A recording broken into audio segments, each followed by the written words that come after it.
칭찬은 고래도 춤추게 한다라는 말 여러분 참 많이 들어보셨을 텐데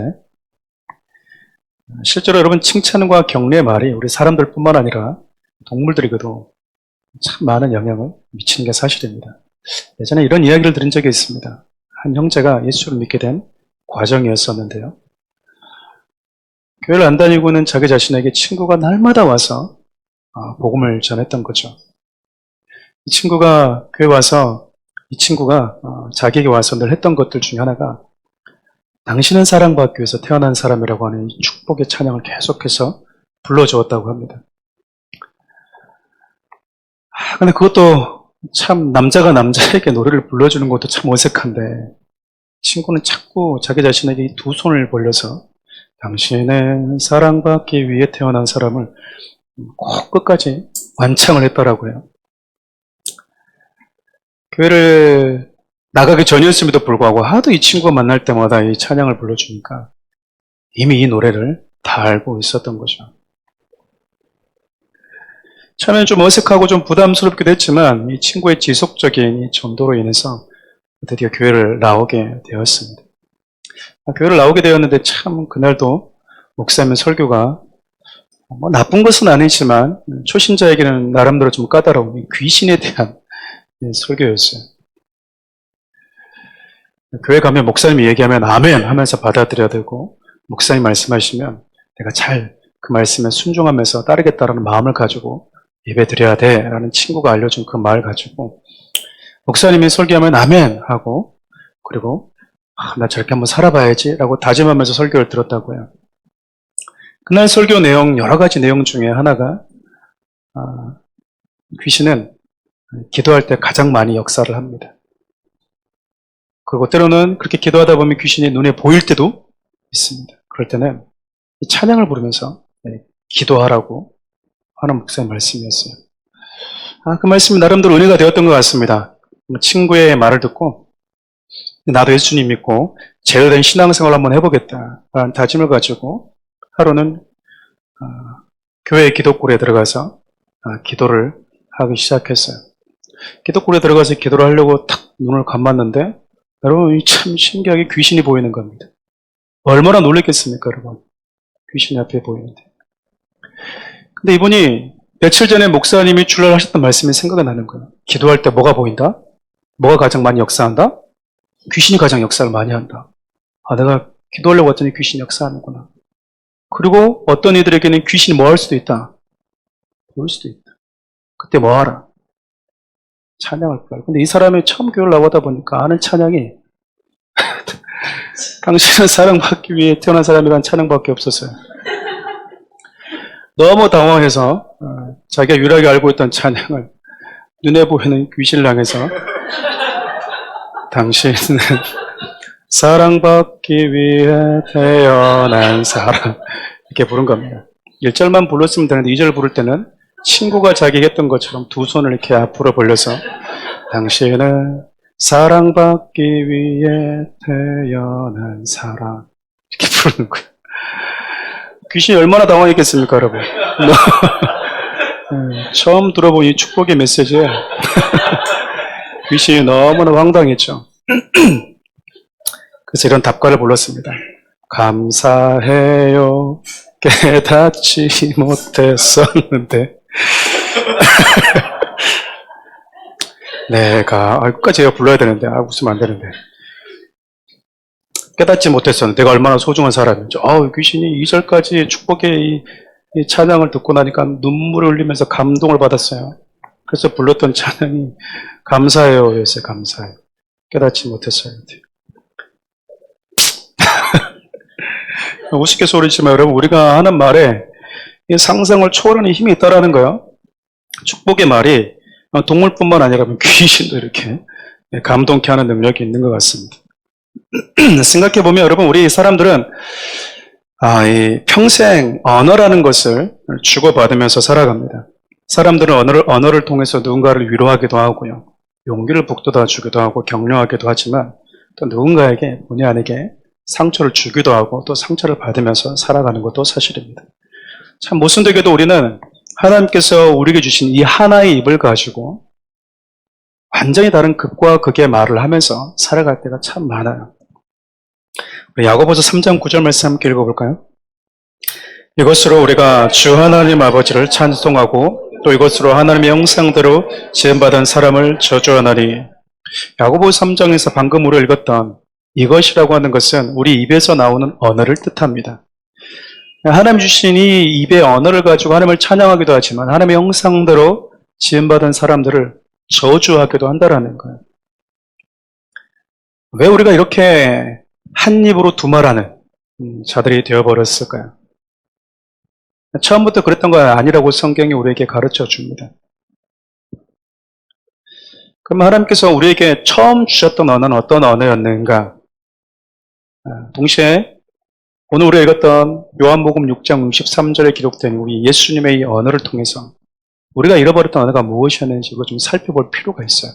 골로새서를 보면 예수님을 하나님의 형상 그 자체라고 이야기를 하는데, 다시 말하면 하나님의 형상대로 지음받은 저와 여러분들은 하나님의 형상 그 자체인 예수님의 언행을 보면서 원래 하나님께서 우리 인간을 창조했을 때 우리에게 주었던 언행이 어떤 것인지를 들여다볼 수 있다는 겁니다. 오늘 본문을 다시 한번 읽어볼까요? 요한복음 6장 63절입니다. 살리는 것은 영이니 육은 무익하니라. 내가 너에게 이르는 말은 영이요 생명이라. 예수님은 지금 당신이 하시는 말이 영이고 생명이다라고 이야기를 합니다. 즉 예수님이 하시는 말씀 안에는 죽은 자를 살리는 생명의 능력이 담겨 있다라고 말씀하고 있는 거죠. 여러분, 살리는 말이 있다면 죽이는 말도 있다라는 것 아니겠습니까? 성경은 우리에게 첫사람 아담이 범죄하기 이전에 그리고 범죄한 이후에 우리들의 언어가 어떻게 달라졌는지 가르쳐 줍니다.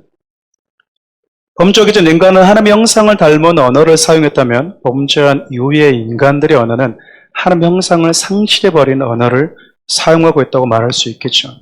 성경이 아주 짧게 기록되어 있긴 하지만 범죄하기 이전에 인간들이 어떤 언어를 썼는지 우리 한번 살펴보도록 하겠습니다. 창세기 2장 23절 이렇게 읽어볼까요? 아담이 이르되 이는 내 뼈 중에 뼈요 살 중에 살이라. 이것을 남자에게서 취하였은즉 여자라 부르리라 하니라. 범죄하기 이전에 아담의 언어의 특징을 보면요, 가장 먼저는 내가 누구이고 상대가 누구인지 정확하게 알고 말했다라는 거예요. 아담은 하나님께서 자신에게 주신 아내가 어떤 의미가 있는지에 대한 지식이 있었다고 말합니다. 우리 에베소서 5장 28절 함께 읽어볼까요? 이와 같이 남편들도 자기 아내를 사랑하기를 자기 자신과 같이 할지니 자기 아내를 사랑하는 자는 자기를 사랑하는 것이라. 내가 아내이고 아내 몸이 내 몸이다라는 이 지식을 가지고 있었다라는 거예요. 아내를 사랑하는 것이 곧 나를 사랑하는 것이라면 아내를 미워하는 것은 역시 나 자신을 미워하는 것과 같다고 할 수 있겠죠. 뿐만 아니라 여러분, 교회에 대해서도 마찬가지입니다. 하나님은 이곳에 있는 모든 성도들이 그리스도 안에서 한 몸이다라고 이야기를 합니다. 로마서 12장 5절도 읽어볼까요? 이와 같이 우리 많은 사람이 그리스도 안에서 한 몸이 되어 서로 지체가 되었느니라. 지체가 되었다라고 이야기합니다. 예수 안에 있는 모든 자들은 한 몸이다. 이것이 하나님이 저와 여러분들이 가르쳐주는 정보이고 지식이에요. 우리는 이 사실을 성경을 통해서, 이 정보를 말씀을 통해서 배운 것입니다. 우리가 서로 싸우고 미워하고 죽이는 것은 상대가 내 몸이라는 사실을 알지 못하는 무지에서 나왔다고 할 수 있겠죠. 이처럼 여러분, 범죄하기 전에 인간은요, 내 곁에 있는 공동체가 내게 어떤 의미가 있는지에 대한 분명한 지식을 바탕으로 언어를 구사할 줄 알았다고 이야기를 하는 거예요. 뿐만 아니라 범죄하기 전에 인간의 언어는요, 상대를 향해서 최고의 축복의 말을 해주는 자였습니다. 아담은 자신의 몸에서 나온 여자를 향해서 뭐라고 얘기합니까? 내 뼈 중에 뼈고 살 중에 살이다라고 말합니다. 한마디로 말하면 여러분, 자기 몸에서 가장 소중한 존재다라고 축복하고 있는 거예요. 혹자는 아담의 이러한 언어를 천국의 언어다라고도 표현합니다. 정리하면 여러분, 범죄하기 이전의 인간들의 언어는 내가 누구이고 내 주위에 있는 공동체가 어떤 존재인지에 대한 분명한 이 지식을 바탕으로 언어를 구사하는 능력을 가지고 있었고요. 그것들을 향해서 우리 주님이 우리에게 주셨던 축복을 마음껏 언어를 통해서 표현하는 말을 구사하면서 살았다라는 겁니다. 이렇게 하나님께서 우리에게 주셨던 이 언어가 아담이 범죄한 이후에 어떻게 변질되었을까요? 창세기 3장 11절에서 13절도 함께 읽어보겠습니다. 이르시되 누가 너의 벗었음을 내게 알렸느냐? 내가 내게 먹지 말라 명한 그 나무를 내가 먹었느냐? 아담이 이르되 하나님이 주셔서 나와 함께 있게 하신 여자 그가 그 나무 열매를 내게 주므로 내가 먹었나이다. 여호와 하나님이 여자에게 이르시되 내가 어찌하여 이렇게 하였느냐? 여자가 이르되 뱀이 나를 꿰므로 내가 먹었나이다. 그럼 범죄한 이후에 이 인간의 언어를 살펴보면요, 가장 먼저 감사를 상실한 언어를 쓰고 있다라는 거예요. 하나님은 세상을 창조하신 이후에 사람들에게 참 많은 것들을 허락해 주셨습니다. 선악과를 제외하면 그들이 모든 것을 누릴 수 있도록 허용해 주신 거죠. 하나님께서 아담에게 주셨던 사랑하는 배우자와 수많은 동물들은 서로에게 따스한 온기뿐만 아니라 서로를 행복하게 해주는 관계였습니다. 그런데 범죄한 이후에 하나님께서 주신 이 수많은 감사의 제목들이 불평의 제목들로 바뀌어버리게 됩니다. 언어는요, 마음에 있는 것들이 나오는 통로와 같거든요. 이런 불만과 불평이 가득하다 보니까 우리 입에서 하나님이 왜 이런 것들을 만들어서, 왜 이것들을 나에게 주어서 이렇게 하실까? 하나님 이때 이렇게 하셨으면 더 좋지 않았을까? 왜 이런 판단 미스를 하셨을까? 라는 식의 불평의 말이 쏟아져 나올 수밖에 없게 된 겁니다. 여러분 생각해보면 저와 여러분들이 하나님의 은혜로 살아온 자들이거든요. 우리가 앞서 찬양했던 것처럼 매일같이 여러분들이 누리고 살아가는 공기와 하늘의 태양과 우리가 마시는 물, 모든 것들은 우리가 만들어낸 게 아니에요. 우리가 만들어낸 게 아니고 하나님은 우리에게 주신 것들입니다. 하나님이 우리에게 주신 것들을 우리가 누리면서 살아가면서도 불구하고 우리는 감사하면서 살지 못할 때가 많아요. 그래서 지금 내가 겪고 있는 일과 앞으로 일어날 것에 대한 일들에 대해서 하나님을 원망하거나 불평하고 불안해할 때가 많이 있습니다. 여러분 우리가 지금껏 하나님의 은혜로 살아왔기 때문에 앞으로도 하나님의 은혜가 있어야만이 살 수 있다는 것은 궁극적으로 맞는 표현입니다. 하지만 우리가 지금 그리고 미래에 필요한 은혜를 구하기에 앞서서 우리가 반드시 기억해야 될 것이 지금껏 내가 하나님이 주셨던 은혜로 살아왔구나라는 이 사실을 되새기는 거예요. 여러분들이 오늘 무언가가 필요해서 하나님께 구할 때 또 내일 우리 앞날에 필요한 기도 제목을 가지고 하나님께 간구할 때도 마찬가지입니다. 왜 이거 주셔야 됩니다. 하나님 이걸 안 주시면 안 됩니다. 왜 이걸 안 주십니까? 라는 말을 하기에 앞서서 지금껏 그분이 내 인생 가운데 무엇을 주셨는지를 되새길 줄 알아야 된다는 거예요. 감사를 잊어버리게 되면 우리 입에서는 생명이 아닌 죽음의 언어가 자동 반사적으로 튀어나올 수밖에 없기 때문에 그렇습니다. 범죄한 이후에 나타난 두 번째 우리 인간들의 특징을 보면요, 책임을 지지 않고 책임을 전가하는 언어를 쓰고 있다는 거죠. 범죄한 인간은 자기 자신의 잘못을 상대에게 궁극적으로는 하나님 탓으로 돌리는 언어를 사용합니다. 우리 주위에 보면 선악과 얘기하면서 자주 사람들이 얘기하는 게 있잖아요. 뭐 하려고 만들었어? 하나님 탓을 하고 있는 겁니다. 그렇죠. 그런 언어들이 범죄한 인간들에게 나타난 하나님 탓으로 돌리기를 좋아하는 인간들의 죄악된 본성에서 나오는 언어라는 거죠. 아담과 하와는 여러분 자기 자신의 잘못에 대해서 스스로 책임을 지지 않았어요. 책임을 전가하는 언어는 여러분 내 영혼뿐만 아니라 상대 영혼, 공동체를 결코 살리지 못합니다. 여러분 저를 포함해서 사랑하는 우리 교회에 있는 모든 성도들 그리고 특별히 리더십들은요, 영적인 무한 책임을 지는 위치에 있는 자들이에요.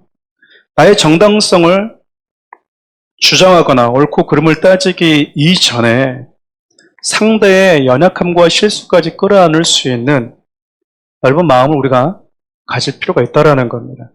그래서 하나님, 제 탓입니다. 제가 더 공동체를 위해서 기도하지 못해서 그렇습니다.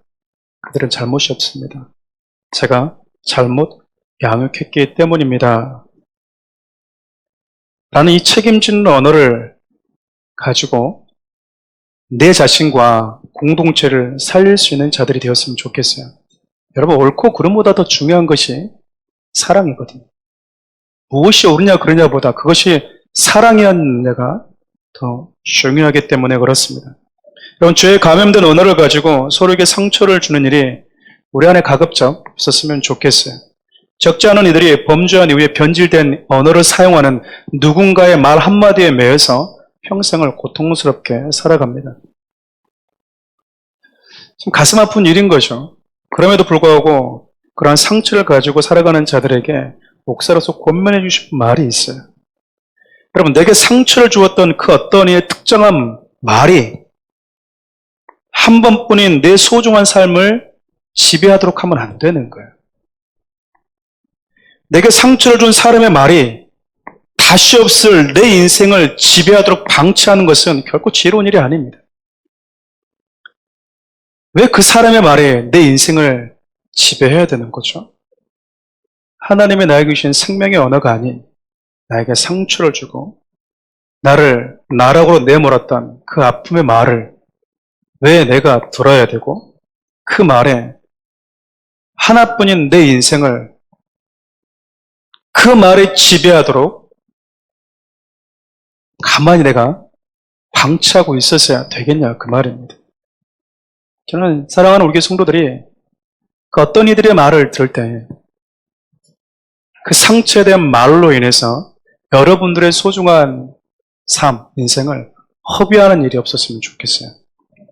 사랑하는 우리 성도 여러분, 우리가 사는 이 세상은요, 죄로 인해서 하나님 주신 언어를 잃어버린 자들이 모여서 살아가는 현장이라는 사실을 기억하십시오. 그러다 보니까 우리가 사는 이 세상은요, 상처를 주고 상처를 받는 일들이 난무할 수밖에 없어요.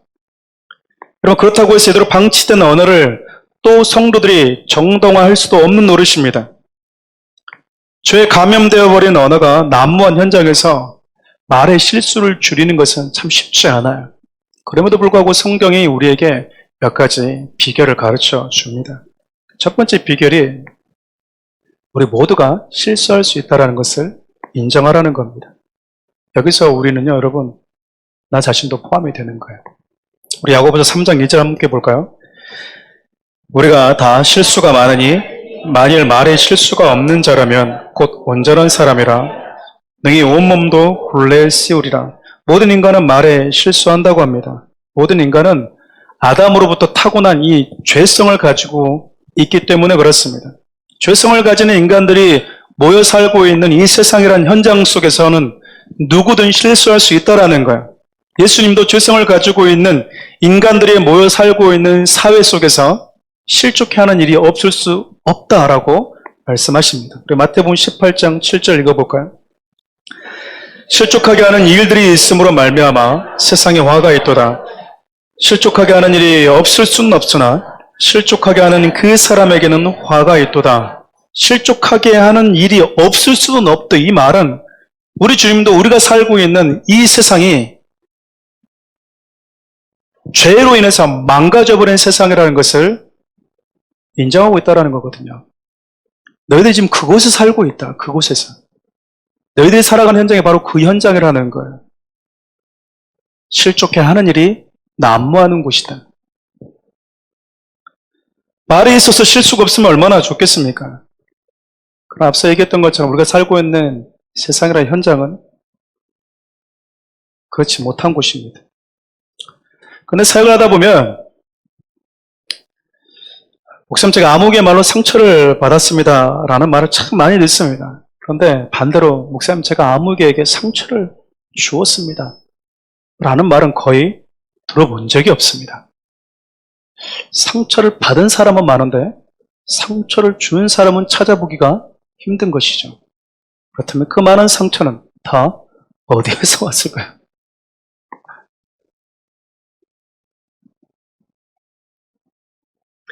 생각해보면 우리가 내가 누군가에게 준 상처는 잘 기억하지 못하는데 누가 나에게 준 상처는 잘 기억하는 존재인 것 같아요. 내가 상대에게 상처를 준 것은 가볍게 여기지만 상대가 나에게 상처를 준 것은 크게 여기는 것이 우리의 연약함이 아닐까 싶습니다. 여러분, 그뿐 아닙니다. 목사님, 제가 아무에게 상처를 받았어요. 아무개가 저에게 상처를 줬어요 라고 속상해하는 분들이 계십니다. 목회 생활하면서 얼마나 이런 얘기를 제가 많이 들었겠습니까? 그때마다 제가 진지하게 이렇게 얘기를 한 적이 많이 있었어요. 상처를 주면 받지 마십시오. 그 뭐 좋은 거라고 줄 때마다 덥석덥석 받으십니까? 상장도 아닌데. 실족해 하는 일이 없을 수는 없다. 즉 이 말을 반대로 바꿔서 얘기하면 상처를 주는 일이 없을 수는 없다. 그럼 뭐 하면 되는 거죠? 받지 마십시오. 우리는 선택할 권리가 있다는 거예요. 우리 언어가 늘 긍정적이면 좋겠지만 그렇지 못할 때가 비일비재한 게 우리의 현실입니다. 때문에 우리 인간이 살아가는 세상이라는 곳에서 이러한 실수와 실족해하는 것과 상처를 주는 일이 난무하는 곳이라는 사실을 우리가 절대 잊어버리면 안 된다는 거예요. 전쟁터라는 현장에 나와서 왜 이곳은 이렇게 시끄럽고 긴장감이 감도는 겁니까? 라고 말하는 것은 내가 있는 이 현장이 어떤 곳인지 파악조차 못하고 있다는 말밖에 안 되는 거예요. 저와 여러분들의 살아가고 있는 세상은 우리 주님이 저와 여러분들에게 회복시켜 주신 세상이 아니에요. 저와 여러분들이 살아가고 있는 이 세상은 아담이 죄로 인해서 죽음의 저주가 들어와 있는 현장이라는 사실입니다. 우리 주님이 다시 오시는 그날 새하늘과 새 땅이 창조되기 이전까지 우리는 첫사랑 아담이 그렇게 망가뜨려버린 세상 속에서 싫으나 좋으나 우리에게 정해진 삶을 살아야만 하는 것이죠.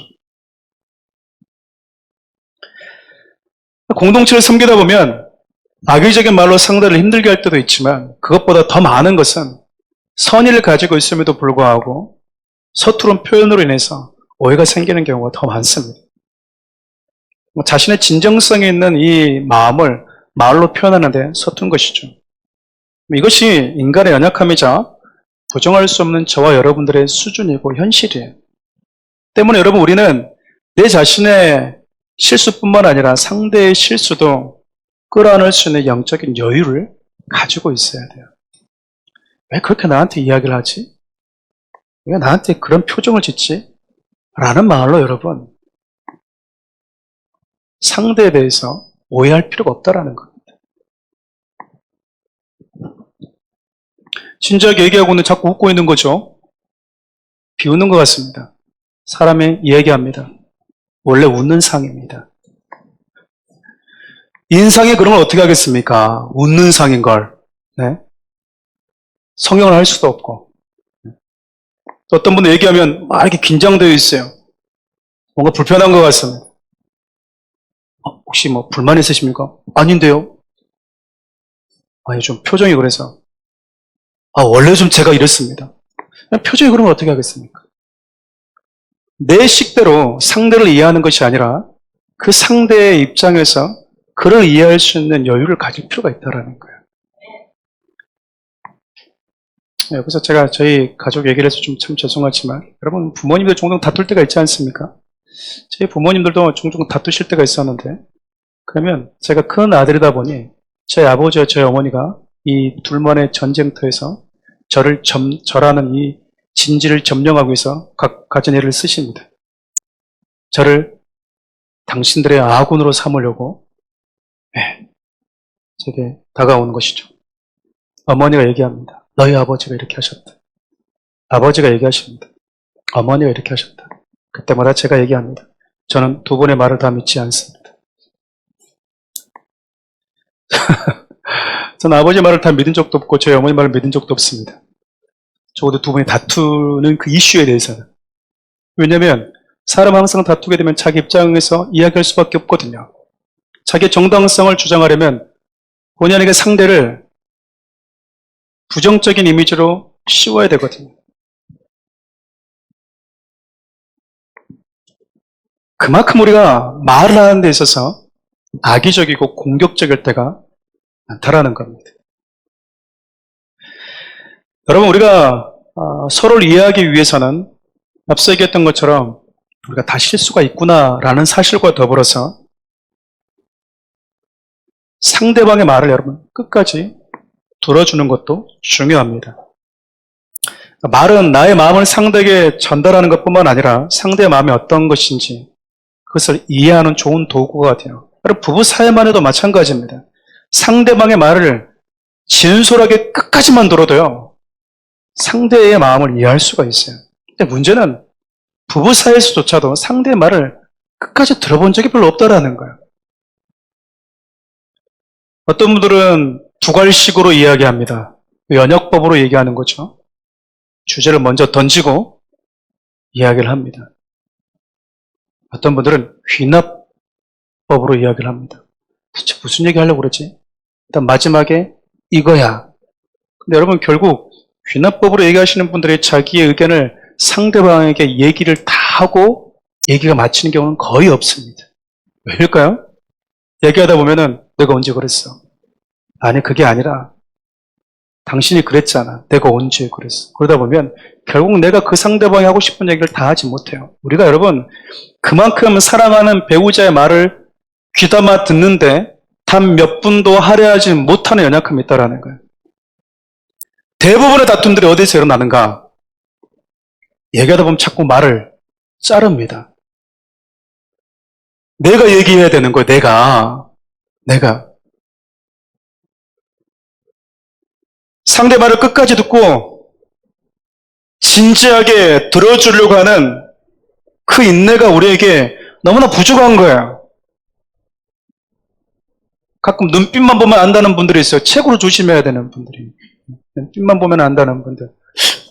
말하지 마세요. 목사님, 저는 압니다. 제가 이 바닥에서 한 번, 두 번 해본 게 아니거든요. 저는 이 바닥에서 몇 년 있었겠습니까? 근데 여러분 얘기를 다 듣습니다. 저도 이 바닥이라고 하니까 좀 죄송합니다, 주님. 여러분, 눈빛만 봐도 말하지 마세요, 성도님. 다 압니다. 투시 은사로 그냥 이 정도쯤이야. 그렇게 얘기하면 되겠습니까? 물론 얘기할 때 혹시 이것 때문이진 않을까? 라는 짐작이 들 때가 있어요. 오랜 경험 끝에 노하우가 있잖아요. 그래서 얘기하다 보면 내가 생각했던 게 이런 거였지만 이 부분도 있었구나. 내가 섣불리 이렇게 얘기했다간 오히려 그 사람의 마음을 닫아버리게 될 수도 있었겠구나. 그래서 성경에 상대방의 말을 끝까지 들어보기 전에 이야기하는 것을 이렇게 표현을 합니다. 우리 잠언 18장 13절을 표준 세번역으로 함께 읽어보겠습니다. 다 들어보지도 않고 대답하는 것은 수모를 받기에 알맞은 어리석은 짓이다. 여러분, 어리석은 짓을 많이 하고 계십니까? 상대방의 말을 끝까지 들어주라는 거예요. 끝까지. 시끄러운 소리 하고 있어. 똑같은 소리 하려면 그만해. 이렇게 여러분 상대방 말을 자르지 말라는 거예요. 저도 조심해야 되고 저도 훈련해야 될 부분입니다. 상대방 말이 다 끝날 때까지. 그리고 물어보는 겁니다. 이야기 다 끝났습니까? 제가 얘기를 해도 될까요? 우리가 서로에게 얘기할 때 이렇게 발언권을 얻어서 얘기하는 예의가 너무나 부족한 거예요. 앞서 얘기했던 것처럼 우리는 자기 자신의 마음에 담아둔 것들을 말로 표현하는데 참 서툽니다. 소수의 이 달변가들을 제외하면 우리 모두는 자신의 진위를 표현하는 데 있어서 여러분 실력이 다들 부족해요. 다들 부족하다고요.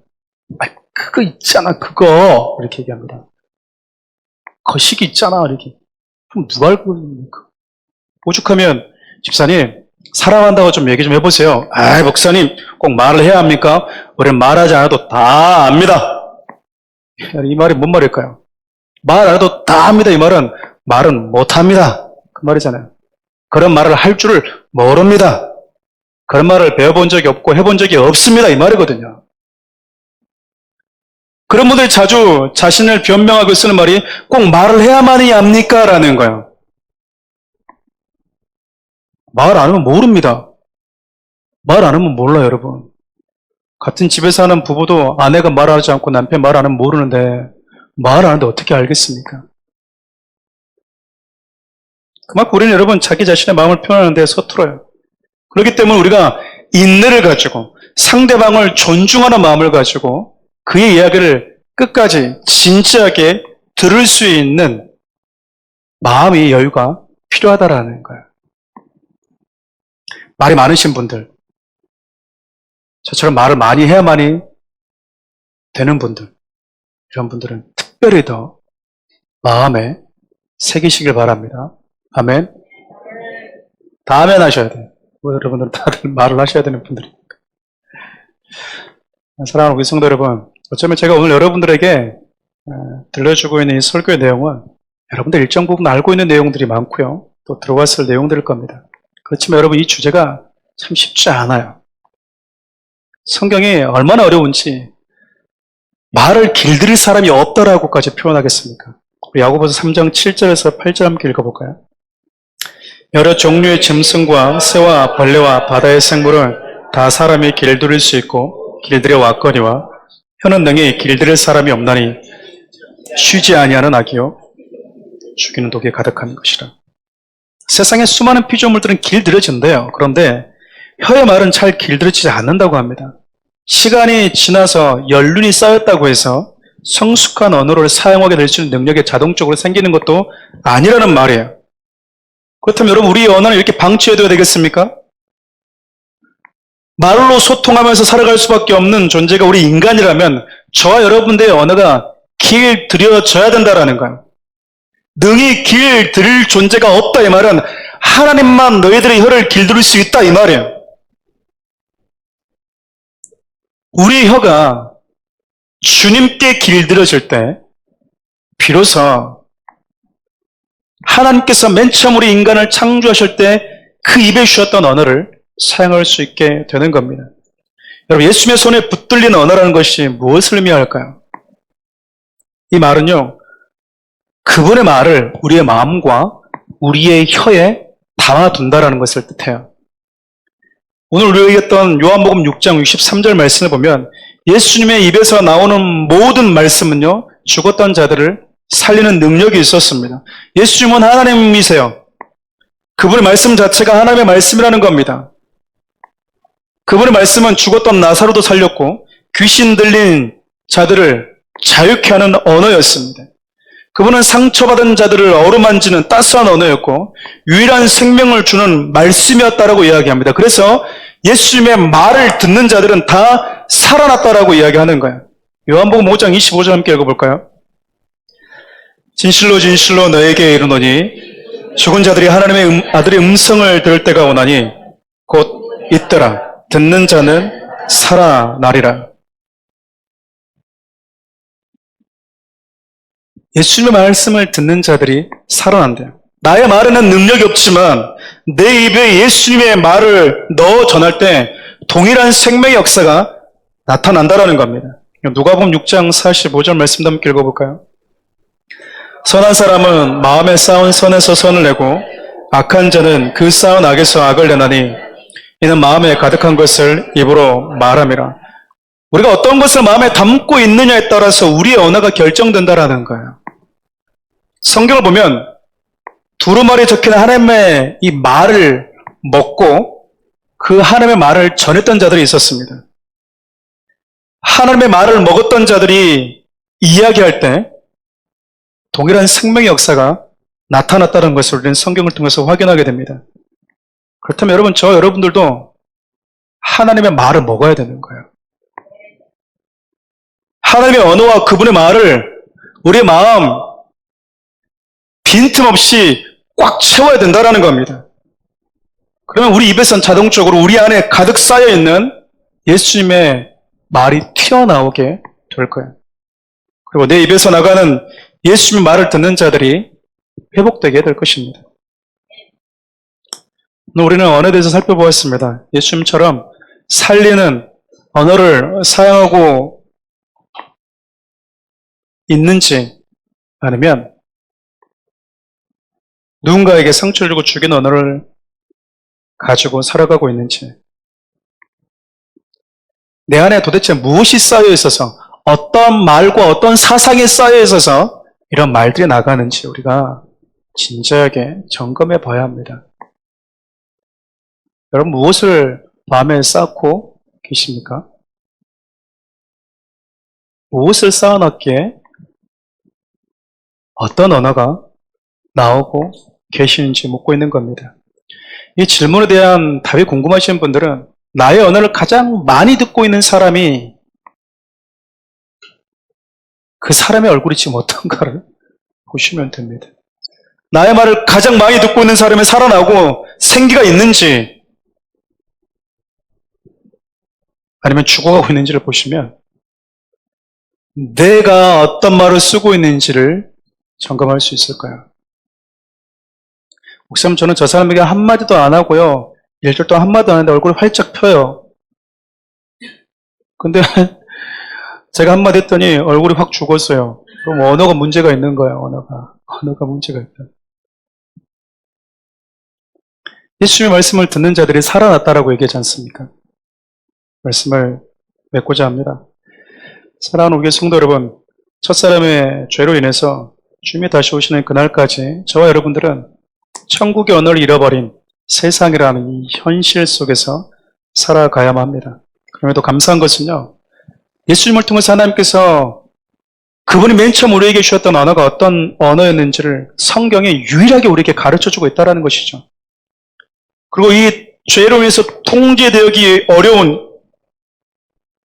이 언어가 유일하게 길들여줄 수 있는 비결이 무엇인지를 우리에게 가르쳐주고 있다는 겁니다. 창세기 1장 1절은 이렇게 시작합니다. 태초에 하나님의 천지를 창조하시니라. 그렇습니다. 하나님은 세상을 말로 창조하셨습니다. 하나님의 말은 무에서 유를 창조하는 능력이 있는 언어였죠. 이 말은 그분의 형상대로 지음받은 저와 여러분 역시 언어 힘을 가지고 태어났다라는 이야기입니다. 여러분의 말에 하나님 닮은 창조적인 능력이 있음을 여러분 잊지 마십시오.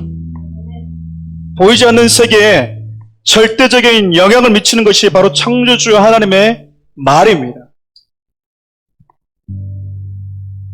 그렇다면 여러분, 하나님의 자녀된 저와 여러분의 언어도 보이지 않는 영혼들의 마음을 위로하고 새롭게 할 수 있는 능력이 있다는 것 아니겠습니까? 상실한 마음, 고통과 절망의 늪이라는 보이지 않는 영역 속에서 죽어가는 영혼들을 하나님 닮은 창조의 언어로 살리는 언어를 구사할 수 있는 성도들이 될 수 있기를 바라요. 저는 저의 말을 듣는 자들이 살아났으면 좋겠습니다. 그리고 사랑하는 우리 교회 성도들이 하는 말을 통해서 여러분 주위에 있는 자들이 살아났으면 좋겠습니다. 여러분 개인의 언어를 과소평가하지 마십시오. 여러분들에게 축복하는 말로 오늘 말씀 마치고 싶습니다. 태초의 말씀으로 천지를 창조하신 하나님처럼 그분의 자녀된 저와 여러분들의 말을 통해서 어둠에 있는 자들이 빛으로 나오고 죽음 아래 있던 자들이 생명으로 옮겨지고 마음이 상하고 오랫동안 상처와 아픔을 가지고 살아가는 자들이 회복되는 놀라운 창조의 역사가 여러분들의 언어 가운데 함께하기를 주님의 이름으로 축복해드리고 싶습니다. 우리 이 찬양을 좀 주님께 올려드리면서 기도의 자로 나가도록 하겠습니다. 아버지, 당신의 마음이 있는 곳에 내 마음이 있기를 원해요. 아버지, 당신의 눈물이 고인 곳에 나의 눈물이 고이길 원해요. 아버지, 당신이 바라보는 영혼에게 나의 두 눈이 향하길 원해요. 아버지, 당신이 울고 있는 어두운 땅에 나의 두 마음이 향하길 원해요. 나의 마음이 아버지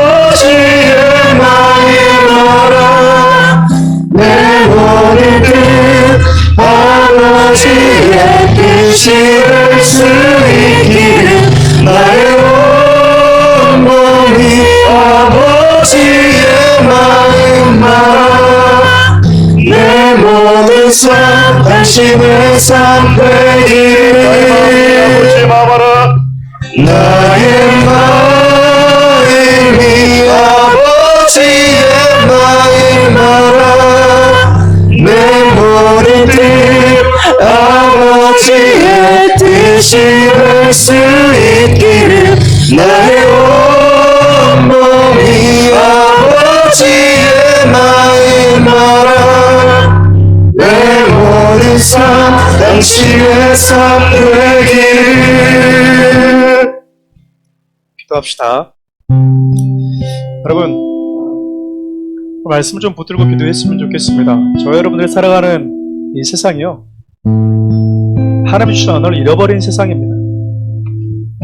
하나님의 형상을 잃어버린 자들이 하나님 주신 언어를 잃어버린 채 살아가는 현장인 것이죠.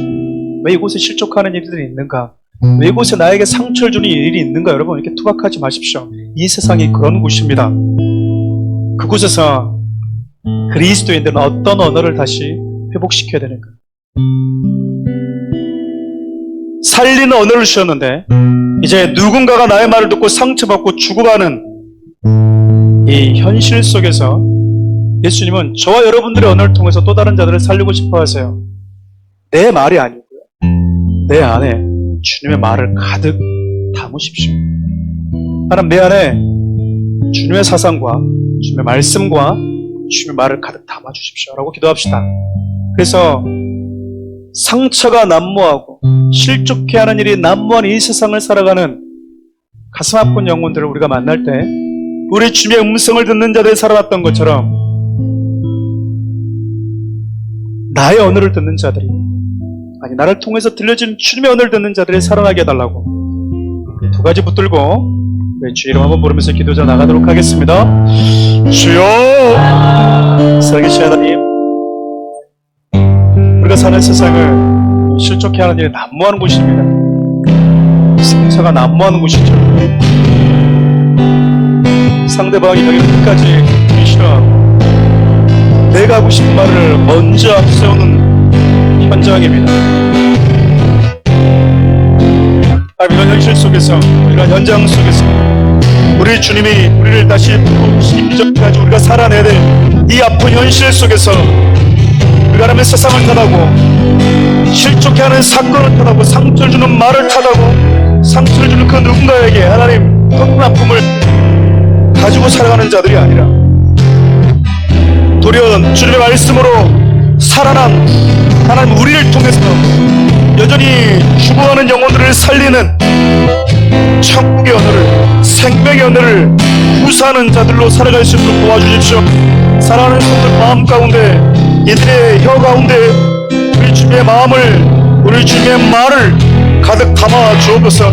빈없이 하나님 꽉 눌러 주셔서 이들의 삶 현장 가운데, 이들의 언어 현장 가운데 우리 주님이 나에게 들려주셨던 그 생명의 언어가 사랑하는 귀한 성도를 통해서 아낌없이 하나님 흘러갈 수 있도록 도와주십시오. 우리 주님의 말을 듣는 자들이 살아났던 것처럼 사랑하는 귀한 성도들 통해서 들려지는 하나님의 말로 인해서 많은 영혼들이 다시 힘을 얻고 용기를 얻고 살아나게 하여 주시옵소서.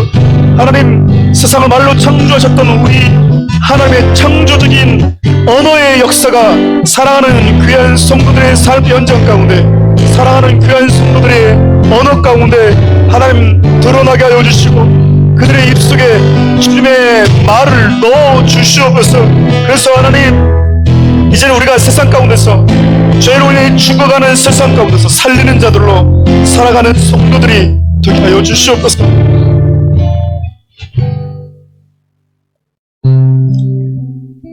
죽었던 우리를 당신의 말로 다시 살려주신 우리 구주 예수 그리스도의 은혜와 세상을 말로 창조하신, 그래서 창조적인 생명의 언어를 구사할 수 있는 능력을 우리에게 주셨던 그 하나님의 사랑과 주님 부르시는 그날까지 실족해하는 일에 난무하고 상처가 가득한 세상 속에서 살리는 자로 회복해야 하는 언어로 살아갈 수 있도록 우리 마음과 우리 입에 하나님의 말씀을 넣어주시는 성령님의 크신 은혜가 사랑하는 귀한 성도들 머리 위에 이 나라의 민족과 주의 몸된 교회와 미얀마 땅 가운데 함께 하시기를 간절히 축원하옵나이다.